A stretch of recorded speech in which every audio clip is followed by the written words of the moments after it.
Now speaking, Rob Ballou, Senior Vice President, Investor Relations. Signet Jewelers reported a 4.3% decrease in same-store sales for the first quarter of 2021, compared to the same period last year. Despite this decline, CEO Gina Drosos and Chief Financial Strategy and Services Officer Joan Hilson both expressed their confidence that the company is well-positioned to drive profitable growth over the long term. This is due in part to the investments they have made in transforming their business strategy, including focusing on digital and e-commerce initiatives, as well as enhancing the customer experience. The company also highlighted improvements in gross margin, driven by better product mix and pricing. In addition, Signet successfully reduced costs, resulting in an overall improvement in operating margin. Now speaking, Gina Drosos, Chief Executive Officer. Signet achieved their revenue and bottom-line commitments in Q1 despite macroeconomic headwinds that worsened late in the quarter, and they are adjusting their guidance for the year, reflecting current market conditions. They remain confident in their midterm goals that were outlined at their April Investor Day, and they expect engagements to begin to recover at the end of fiscal 24. Signet grew market share in bridal and fashion despite pressure at lower price points, and they have been leveraging high-margin innovation in services and fashion, as well as strategic promotions, to quickly respond to competitive pressures. Additionally, they have invested in building out their banner portfolio, improving their services business, and increasing digital access and visibility, as well as data analytics capabilities, all of which were important strengths in Q1. Now speaking, Joan Hilson, Chief Financial Officer. Signet Jewelers reported a 9.3% decline in sales for the quarter and 13.9% on a same-store sales basis. Traffic was down mid-single digits, offsetting growth in services of over 5%. Gross margin was 38% of sales, down 160 basis points year-over-year due to deleveraging of fixed costs and lower sales. SG&A increased 240 basis points year-over-year to 31.4%, reflecting deleveraging of fixed costs on lower sales and incremental investments in capabilities. Non-GAAP operating margin was 6.4%, 200 basis points lower than the prior year due to strategic investments in the Blue Nile acquisition. Signet ended the quarter with $650 million in cash and equivalents and $2.2 billion in inventory, down $33 million from last year. Leverage ratio is 2.1x, 1.7x net debt, and below target of 2.75x. Capital returns include $39 million in repurchases and 23 cents dividend per share. Cost savings target has been increased to $225 $250 million, and up to 150 stores may be closed over the next 12 months. Full-year revenue is expected to be between $7.1 $7.3 billion, down 7 to 9%, and non-GAAP operating income of $635 $675 million. Non-GAAP earnings per share are expected to be between $9.49 $10.09. Wells Fargo Securities analyst Ike Boruchow inquired, Joan, what revenue and EBIT do the underperforming stores generate? Gina, when do you expect to return to 10% operating margin after accelerating investments? Joan Hilson replied, Ike, our analysis has identified up to 150 stores which are not performing as desired. These stores are either cash flow negative or have a declining trend. They are not meeting our store productivity targets and are not on track to reach our guidance for the year. Gina Drosos replied, Ike, our operating model is performing as expected and we are already seeing double-digit margin rates. We've made a strategic decision to invest in our digital and consumer personalized marketing capabilities this year, in order to drive accelerated share growth. This investment is intended to be temporary, and we anticipate delivering continued double-digit operating margins. Bank of America Merrill Lynch analyst Lorraine Hutchinson inquired, what changes in lending standards has the new 3-year agreement with Bread brought and are there any guardrails to ensure customers continue to be served? Joan Hilson replied, we are seeing decreased approval rates due to an increase in applications online. This is industry-wide and our payment penetration rates are up 300 basis points. We are also seeing higher amounts financed and our partners, such as Bread, are performing well. We have a watchful eye on delinquency or any changes in approval rates and remember, we do not have credit risk on our balance sheet.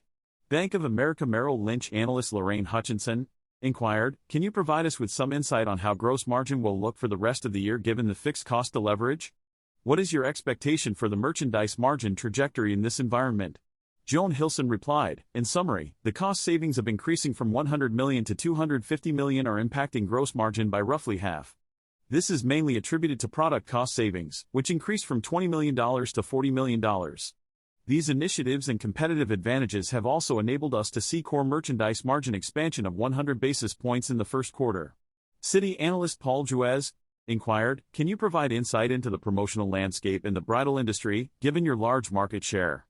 What are your expectations for the bridal business in 2Q and 3Q versus 4Q this year? Gina Drosos replied, "Thanks, Paul.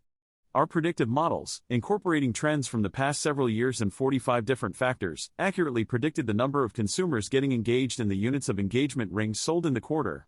However, macroeconomic conditions caused a slight decrease in average transaction value, ATV, late in the quarter, which was different from Q4.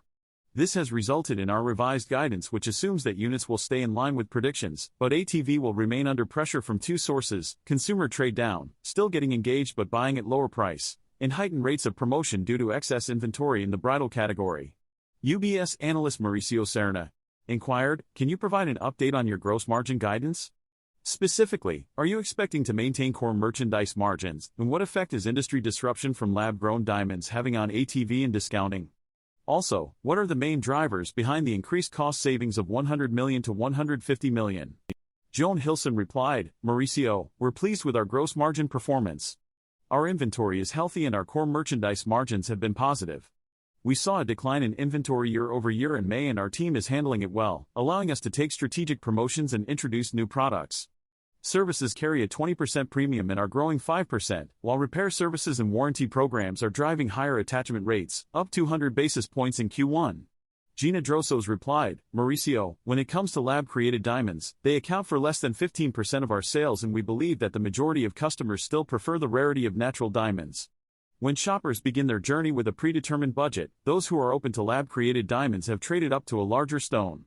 Our vertically integrated business has enabled us to provide an equal or higher average ticket value with a better margin profile."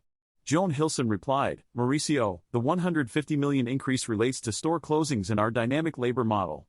We continue to flex to drive double-digit operating models while taking costs out of the product without compromising on quality and innovation.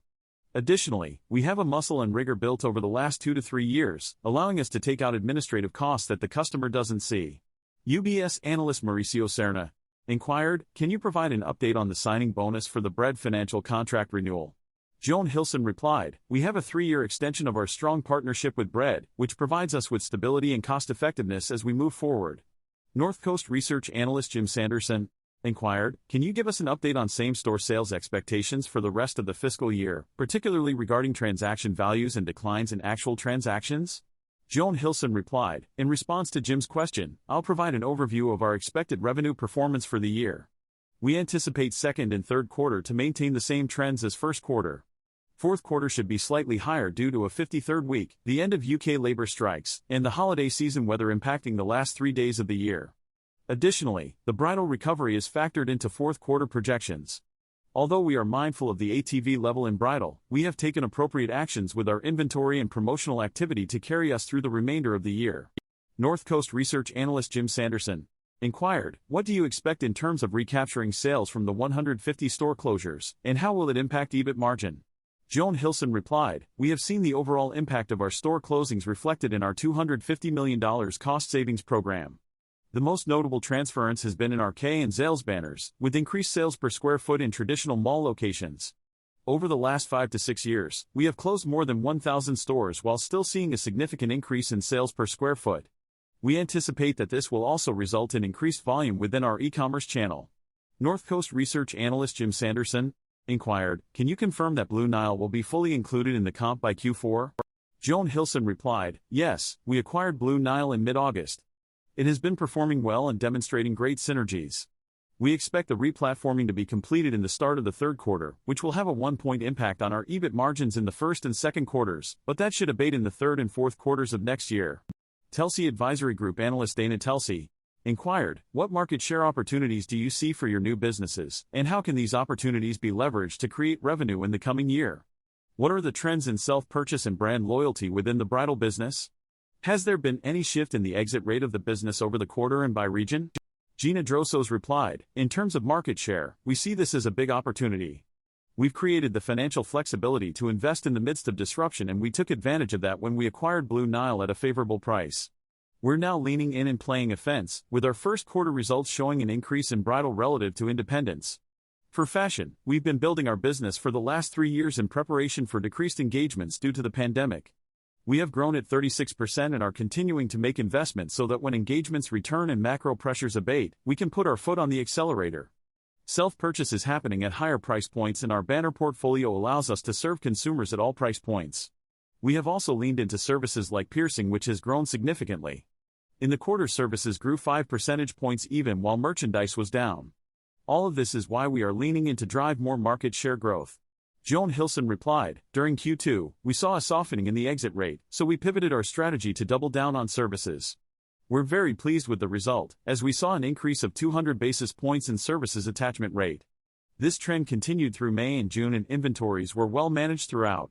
Gina Drosos replied, thank you all for joining us today. Despite the challenging environment, we remain confident in our capabilities and are pursuing opportunities to further widen our competitive advantages and drive market share growth.